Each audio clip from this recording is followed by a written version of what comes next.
అమెరికాలో చిందరవందరగున్న మీ ఇంటికి handyman cleaning plumbing services కోసం కాంటాక్ట్ ఇన్స్టా సర్వీస్. యుఎస్ లో ఎక్కడైనా ఎప్పుడైనా for instant booking visit instaservice.com. Pahalgam ఉగ్రవాద దాడికి ప్రతీకారంగా భారత్ బుధవారం తెల్లవారుజామున పీఓకే పాకిస్తాన్లోని 9 ఉగ్రవాద స్థావరాలపై మిసైల్ అటాక్స్ చేసింది.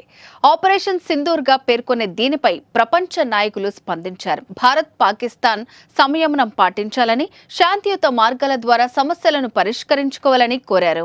ఈ రెండు దేశాల మధ్య సైనిక ఘర్షణను ప్రపంచం భరించలేదని యునైటెడ్ నేషన్స్ ప్రధాన కార్యదర్శి ఆంటోనియో గుటెరస్ ప్రతినిధి స్టెఫాన్ డుజారిక్ తెలిపారు. అదే సమయంలో అమెరికా అధ్యక్షుడు డొనాల్డ్ ట్రంప్ కీలక వ్యాఖ్యలు చేశారు. ఇండియా, పాకిస్తాన్ దేశాలు చాలా కాలంగా పోరాడుతున్నాయి. దశాబ్దాలుగా కొనసాగుతున్న శత్రుత్వానికి వైషమ్యాలు చాలా త్వరగా ముగుస్తాయని విశ్వసిస్తున్నామన్నారు. ఇండియా, పాక్ మధ్య యుద్ధం రాకుండా మధ్యవర్తిత్వానికి రెడీగా ఉన్నాయని ట్రంప్ స్పష్టం చేశారు. అలాగే అమెరికా విదేశాంగ కార్యదర్శి మార్కో రూబియో ఈ పరిస్థితిని నిశితంగా గమనిస్తున్నట్లు తెలిపారు.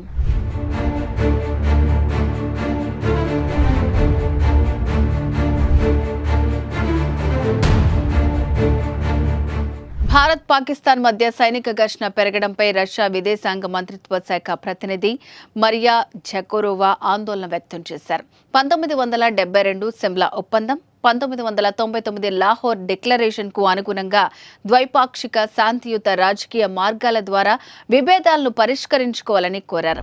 జమ్మూ కాశ్మీర్లోని పరిస్థితి చాలా ఆందోళనకరంగా ఉందని బ్రిటన్ వ్యాపార వాణిజ్య కార్యదర్శి జొనాథన్ రేనాల్డ్స్ అన్నారు. రెండు దేశాలకు యూకే స్నేహితులం, భాగస్వామ్యులమని గుర్తు చేశారు. చర్చలు, ఉద్రిక్తతలు తగ్గించే దిశగా మద్దతు ఇవ్వడానికి సిద్ధంగా ఉన్నామని రెనాల్డ్స్ అన్నారు. భారత్ పాక్ ఘర్షణల విషయంలో అరబ్ కంట్రీస్, యుఏఈ సైతం స్పందించింది. రెండు దేశాలు సంయమనం పాటించాలి, టెన్షన్లు తగ్గించాలి, సంక్షోభాలను శాంతియుతంగా పరిష్కరించుకోవడానికి దౌత్యం, చర్చలు అత్యంత ప్రభావితమైన మార్గాలని యుఏఈ ఉప ప్రధానమంత్రి, విదేశాంగ శాఖ మంత్రి Sheikh Abdullah bin Zayed Al Nahyan పేర్కొన్నారు.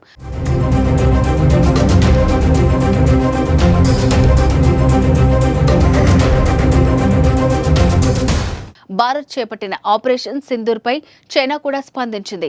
ప్రాంతీయ శాంతి, స్థిరత్వం కోసం రెండు దేశాలు సంయమనం పాటించాలన్న చైనా అంతర్జాతీయ సమాజంలో కలిసి ప్రస్తుత టెన్షన్లను తగ్గించడంలో నిర్మాణాత్మక పాత్ర పోషిస్తామని చైనా విదేశాంగ శాఖ ప్రతినిధి లిన్ జియాంగ్ తెలిపారు. భారత్ పాక్ మధ్య పరిస్థితులను దగ్గరగా గమనిస్తున్నట్లు జపాన్ చీఫ్ కేబినెట్ సెక్రటరీ హోషిమాసా హయాషి తెలిపారు. ప్రతీకార దాడులు పూర్తిస్థాయి సైనిక ఘర్షణగా మారే ప్రమాదం ఉందని, శాంతి, స్థిరత్వం కోసం సంయమనం పాటించాలి, చర్చల ద్వారా పరిస్థితిని చక్కదిద్దాలని రెండు దేశాలను కోరారు.